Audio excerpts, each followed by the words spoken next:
मनुष्य के सारे संबंधों का आधार है अपेक्षा। पति कैसा हो जो मेरा जीवन सुख और सुविधा से भर दे। पत्नी कैसी हो जो सदैव मेरे प्रति समर्पित रहे। संतान कैसी हो जो मेरी सेवा करे, मेरा आदेश माने।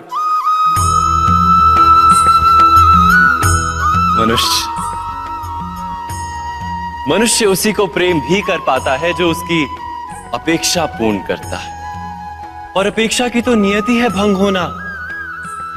कैसे? क्योंकि अपेक्षा मनुष्य के मस्तिष्क में जन्म लेती है। कोई अन्य व्यक्ति उसकी अपेक्षाओं के बारे में जान ही नहीं पाता। पूर्ण करने की प्रामाणिक इच्छा हो तब भी कोई मनुष्य किसी की अपेक्षाओं को पूर्ण नहीं कर पाता। और वहां से जन्म लेता है संघर्ष।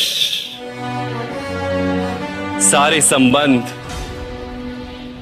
संघर्ष में परिवर्तित हो जाते। पर मनुष्य अपेक्षा को संबंध का आधार ना बनाए और स्वीकार करे केवल संबंध का आधार, तो क्या ये जीवन स्वयमेव सुख और शांति से नहीं भर जाएगा?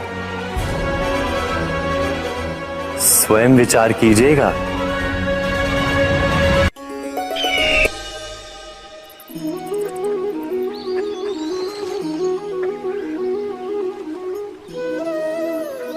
समय के आरंभ से ही मनुष्य को एक प्रश्न सदा पीड़ा देता है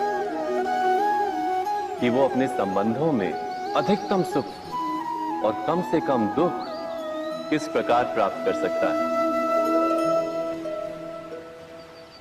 क्या आपके सारे संबंधों ने आपको संपूर्ण संतोष दिया है? विचार कीजिए। हमारा जीवन संबंधों पर आधारित है।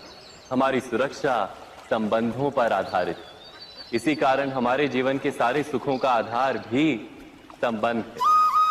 किंतु फिर भी हमें संबंधों में ही अधिकतर दुख क्यों प्राप्त होते हैं? सदा ही संघर्ष भी संबंधों से ही उत्पन्न क्यों हो जाते हैं? कभी विचार किया है? जब कोई व्यक्ति किसी अन्य व्यक्ति के विचार अथवा कार्य को स्वीकार नहीं करता, उसमें परिवर्तन करने का प्रयत्न करता है, तो संघर्ष जन्म लेता है। अर्थात जितना अधिक अस्वीकार उतना ही अधिक संघर्ष, और जितना अधिक स्वीकार उतना ही अधिक सुख। क्या ये वास्तविकता नहीं? यदि मनुष्य स्वयं अपनी अपेक्षाओं पर अंकुश रखे, अपने विचारों को परखे, किसी अन्य व्यक्ति में परिवर्तन करने का प्रयत्न ना कर स्वयं अपने भीतर परिवर्तन करने का प्रयास करे, तो क्या संबंधों में संतोष प्राप्त करना इतना कठिन? अर्थात क्या स्वीकार ही संबंध का वास्तविक अर्थ नहीं? स्वयं विचार कीजिए।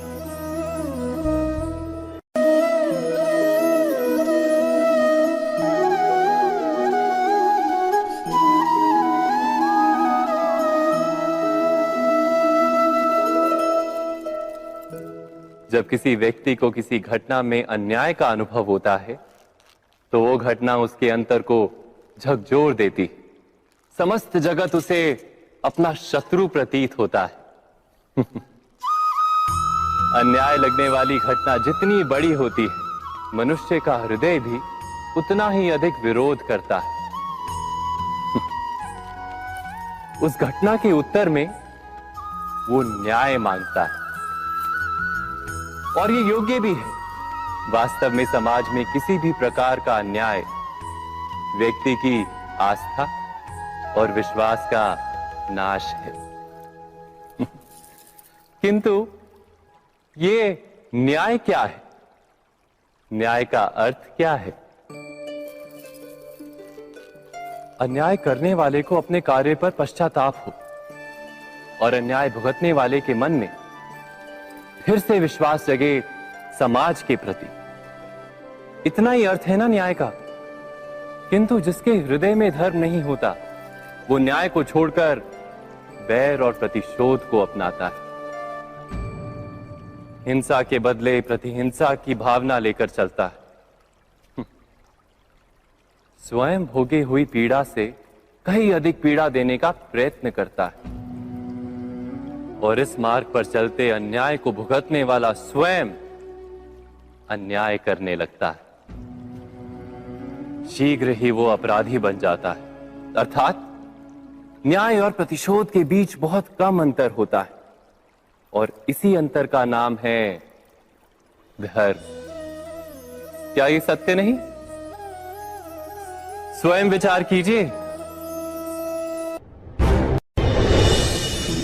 दो व्यक्ति जब निकट आते हैं तो एक दूसरे के लिए सीमाएं और मर्यादाएं निर्मित करने का प्रयत्न अवश्य करते हैं। हम यदि सारे संबंधों पर विचार करें तो देखेंगे कि इन सारे संबंधों का आधार यही सीमाएं हैं जो हम दूसरों के लिए निर्मित करते हैं। और यदि अनजाने में भी कोई अन्य व्यक्ति इन सीमाओं को तोड़ता है तो उसी क्षण हमारा हृदय क्रोध से भर जाता है। इन सीमाओं का वास्तविक रूप क्या है? क्या हमने कभी विचार किया? सीमाओं के द्वारा हम दूसरे व्यक्ति को निर्णय करने की अनुमति नहीं देते, अपना निर्णय उस व्यक्ति पर थोपते हैं, अर्थात किसी की स्वतंत्रता का अस्वीकार करते हैं। और जब स्वतंत्रता का अस्वीकार किया जाता है तो उसका हृदय दुख से भर जाता है और जब वो सीमाओं को तोड़ता है तो हमारा हृदय क्रोध से भर जाता है। क्या ऐसा नहीं होता?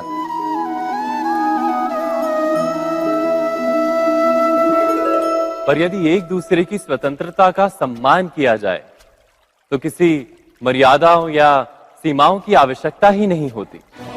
अर्थात जिस प्रकार स्वीकार किसी संबंध का देह है, क्या वैसे ही स्वतंत्रता किसी संबंध की आत्मा नहीं? स्वयं विचार कीजिए।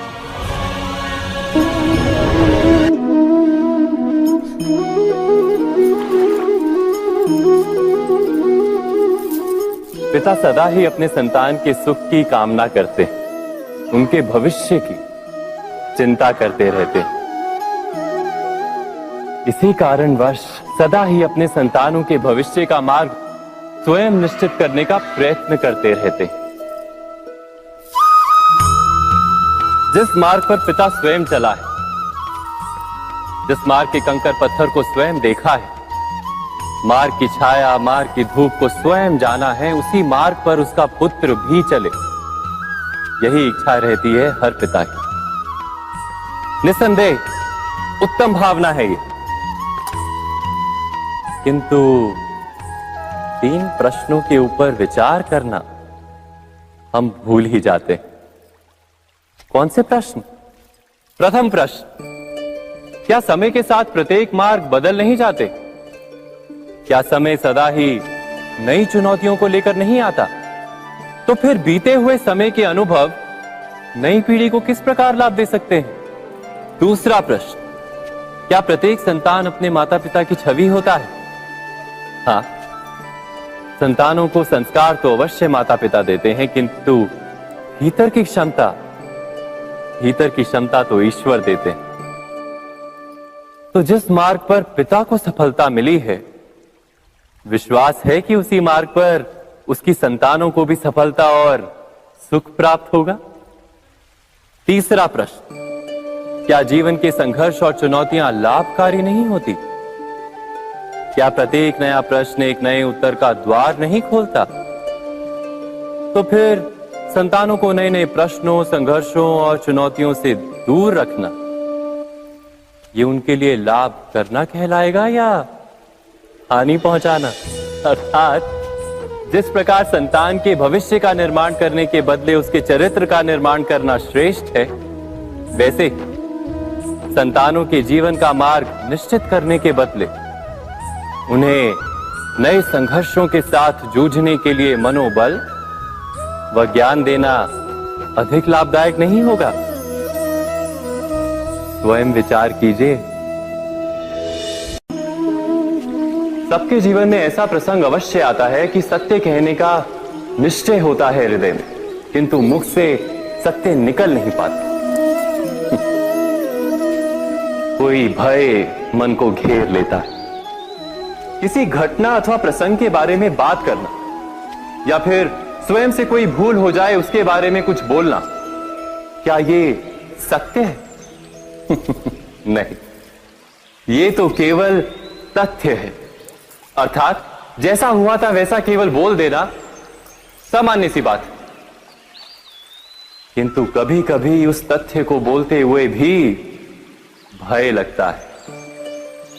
कदाचित किसी दूसरे की भावनाओं का विचार आता है मन, दूसरे को दुख होगा ये भय भी शब्दों को रोकता है। तो ये सत्य क्या है? क्या हमने कभी विचार किया है? जब भय रहते हुए भी कोई तथ्य बोलता है तो वो सत्य कहलाता है। वास्तव में सत्य कुछ और नहीं, केवल निर्भयता का दूसरा नाम है। और निर्भय होने का कोई समय नहीं होता, क्योंकि निर्भयता आत्मा का स्वभाव है। अर्थात क्या प्रत्येक क्षण सत्य बोलने का क्षण नहीं होता?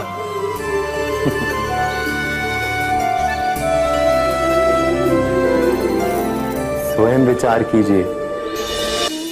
जब भी किसी की आशा और इच्छा भंग होती है तो उसका हृदय क्रोध से भर जाता है। जिस व्यक्ति को वो अपना अपराधी समझता है उसे दंड देने का प्रयत्न करता है। पर क्या हमारी इच्छा या आशा का भंग होना क्या सदा ही किसी का अपराध होता है? इच्छाओं के अपूर्ण रहने के तो कई कारण हो सकते हैं। कुछ तो संजोग के कारण अधूरी रह जाती हैं और कुछ नियति के कारण। और कभी कभी इच्छाओं का स्वरूप ही ऐसा होता है कि वो पूर्ण नहीं हो पाती। बिना परिस्थिति पर विचार किए किसी को अपराधी मान लेना न्याय नहीं, प्रतिशोध है। न्याय का आधार तो दया है, करुणा है, और प्रतिशोध का आधार क्रोध, अहंकार। अर्थात हृदय में करुणा धारण किए बिना किसी के अपराध के विषय में विचार करना, किसी को दंड देना, क्या अपने आप में ही अन्याय नहीं? स्वयं विचार कीजिए।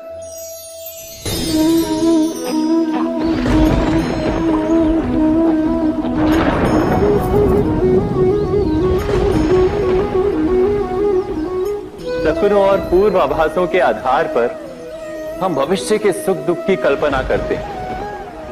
भविष्य के दुख का कारण दूर करने के लिए हम आज योजना बनाते हैं। किंतु कल के संकट को आज निर्मूल करने से हमें लाभ मिलता है या हानि पहुंचती है? ये प्रश्न हम कभी नहीं करते। सत्य तो ये है कि संकट और उसका निवारण साथ जन से, व्यक्ति के लिए भी और सृष्टि के लिए भी।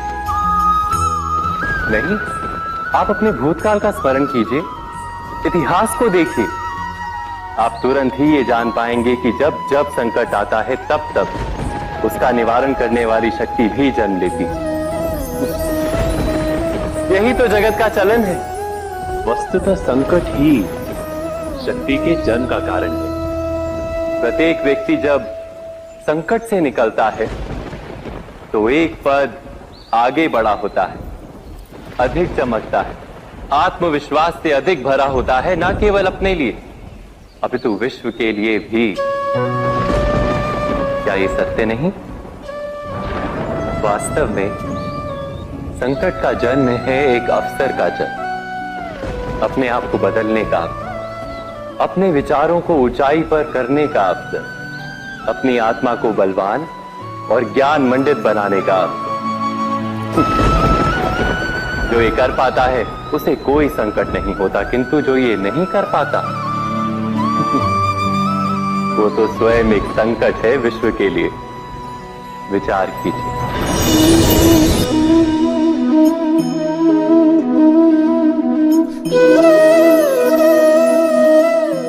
परंपरा में धर्म बसता है और परंपराएं ही धर्म को संभालने का कार्य करती हैं, ये सत्य है।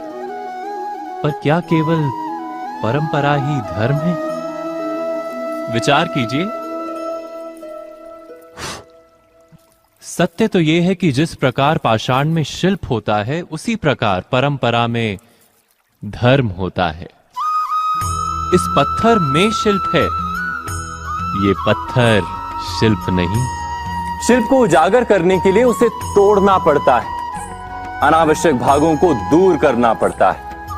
ठीक उसी प्रकार परंपराओं में धर्म ढूंढना पड़ता है। जिस प्रकार इंद्र पूजा की परंपरा को तोड़कर गोवर्धन पूजा का धर्म ना ढूंढा जाता, तो यादवों को उनकी मुक्ति का मार्ग नहीं मिल पाता। अर्थात परंपरा को पूर्णता छोड़ देने वाला धर्म से वंचित रह जाता है, और परंपरा का अंध अनुकरण करने वाला भी धर्म को प्राप्त नहीं कर पाता। कहते हैं हंस के पास नीर क्षीर विवेक होता है। दूध में मिले पानी को छोड़कर केवल दूध ही ग्रहण करता है। तो क्या सच्चा धर्म प्राप्त करने के लिए हृदय में ज्ञान से जन्मा विवेक आवश्यक है? और ऐसे विवेक के बिना जिसे धर्म मान भी लिया जाए, जो वास्तव में धर्म ना भी हो, ऐसा भी तो हो सकता है। स्वयं विचार कीजिएगा।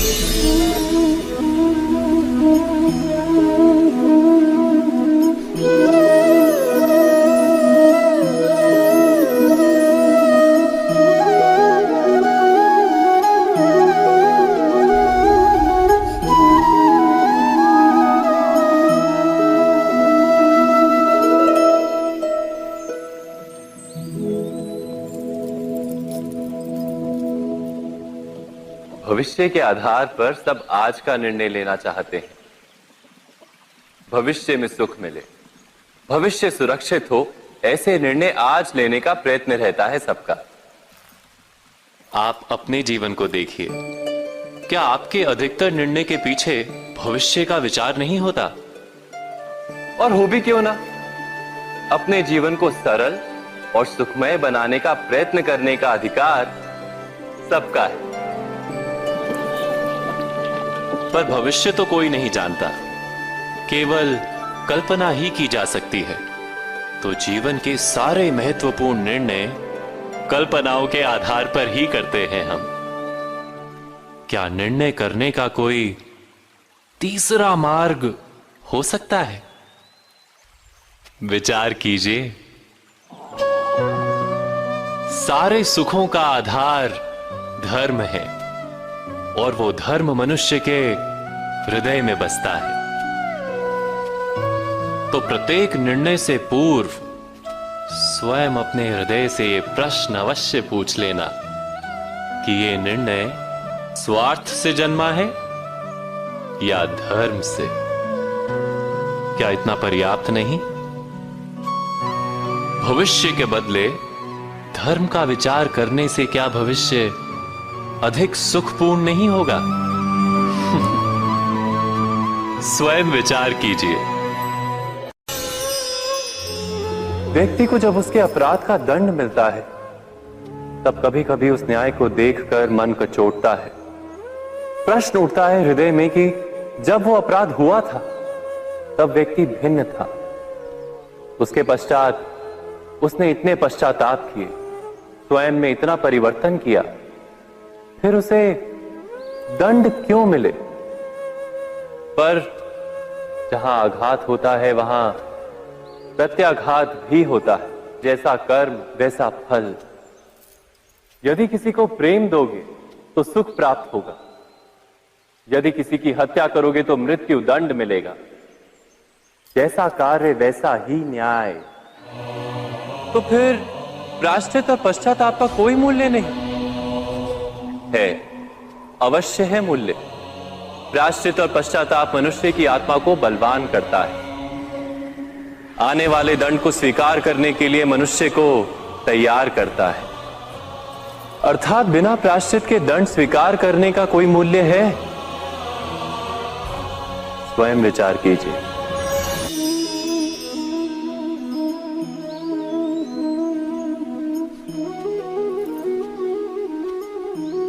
जब अपने किसी अच्छे कार्य के उत्तर में दुख प्राप्त होता है अथवा किसी को उसके दुष्ट कार्य में सुख मिलता है, तो मन अवश्य ये विचार करता है कि अच्छा कार्य करने का, धर्म के मार्ग पर चलने का तात्पर्य क्या है। पर दुष्ट आत्मा को क्या प्राप्त होता है ये भी देखिए। दुष्टता करने वाला हृदय सदा चंचल रहता है, अकुलाता रहता है। मन में सदा नए नए संघर्ष उत्पन्न होते हैं। अविश्वास उसे जीवन भर दौड़ाता है। क्या ये सुख है? जबकि धर्म पे चलने वाले, अच्छा कार्य करने वाले, सच्चरित्र व्यक्ति का हृदय शांत रहता है। परिस्थितियां उसके जीवन के सुख में बाधा नहीं बनती। समाज में सम्मान और मन में संतोष रहता है सदा। अर्थात अच्छा बर्ताव भविष्य में किसी सुख का मार्ग नहीं, अच्छा बर्ताव स्वयं सुख अथवा बुरा बर्ताव भविष्य में किसी दुख का मार्ग नहीं। अधर्म उसी क्षण दुख उत्पन्न करता है। धर्म से सुख नहीं, धर्म स्वयं।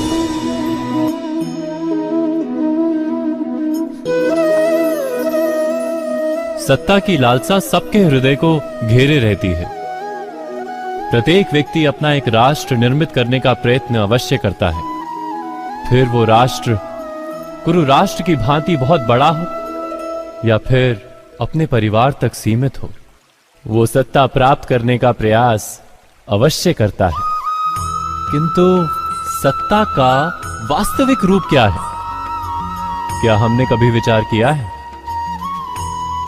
एक मनुष्य जितने अधिक लोगों के जीवन को प्रभावित कर सके, जितने अधिक लोगों के जीवन की स्वतंत्रता पर अंकुश रख सके, उतनी ही अधिक सत्ता का अनुभव करता है वो। सत्ता का वास्तविक रूप ही है अन्य के जीवन पर स्वयं का प्रभाव। किंतु क्या वास्तविक प्रभाव प्रेम, दया, करुणा और धर्म से निर्मित नहीं होता? जब भी मनुष्य कठोरता और अधर्म से सत्ता प्राप्त करने का प्रयत्न करता है, तब वो दूसरों के हृदय में विरोध अथवा विद्रोह को जन्म देता है। और परिणाम कुछ इस प्रकार। हां, कुछ समय के लिए वो स्वयं को प्रभावी और शक्तिशाली अवश्य पाता है, किंतु वो वास्तविक सत्ता नहीं।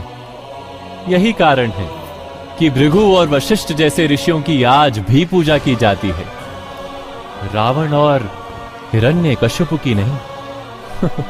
इस पर तो आप विचार अवश्य करें। सत्य कहा ना?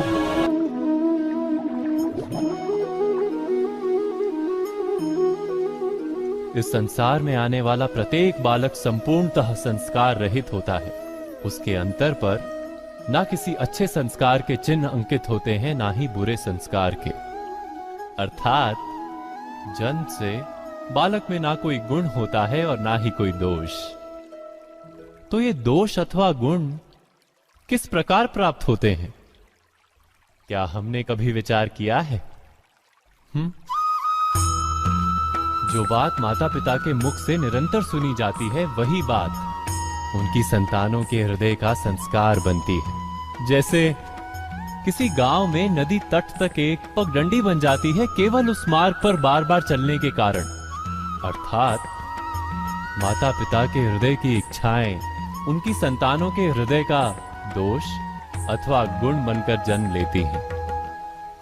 क्या ये सत्य नहीं? पर फिर भी जब उनकी संतानों में कोई दोष दिखाई देता है, तो माता पिता आश्चर्य और दुख से भर जाते हैं। माता पिता का हृदय ये प्रश्न करता है कि उनकी संतानों में ये कुसंस्कार आए कहां से?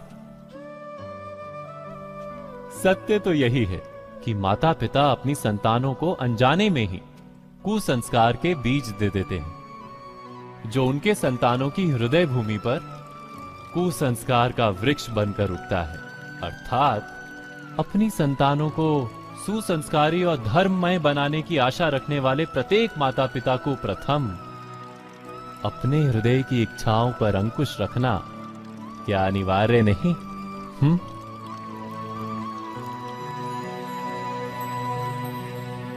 प्रत्येक माता पिता इस पर विचार अवश्य कीजिएगा।